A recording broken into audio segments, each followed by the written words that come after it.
এক শেয়াল এক নদীর পাড়ে থাকত। নদীর অপর পাড়ে এক গ্রাম ছিল। সেই গ্রামে অনেক খাবার ছিল, কিন্তু শেয়াল সাঁতার জানত না। ও এক উটকে বলে, দয়া করে আমাকে নদী পার করিয়ে দাও। উট দয়ালু ছিল।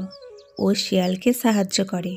ও ওকে তার পিঠে বসিয়ে নদীর অপর পাড়ে নিয়ে যায়। শিয়াল অনেক কিছু খাবার খায়। খাবার খাওয়ার পরে ও জোরে জোরে চেঁচাতে লাগে। গ্রামবাসীরা ওর আওয়াজ শুনে লাঠি নিয়ে ছুটে আসে। তখন উট বলে, চুপ করো, আমরা ধরা পড়ে যাব। শিয়াল হাসে আর বলে, খাবার খাওয়ার পরে গান করা আমার অভ্যাস। এরপর ওরা যখন ফিরে যায়, নদীর মাঝে উট হঠাৎ বসে পড়ে। শিয়াল ভয় পেয়ে যায় আর চেঁচায়। সে বলে, তুমি জলেতে বসে পড়লে কেন? তখন উট শান্তভাবে বলে, খাবার খাওয়ার পরে আরাম করা আমার অভ্যাস। শিয়াল ভয় পেয়ে যায় আর খুব লজ্জাবোধ করে। উট দাঁড়ায় আর নদী পার করে।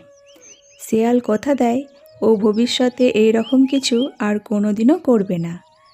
এই কাহিনী থেকে আমরা এটা শিক্ষা পাই, যেমন করবে তেমন ভরবে।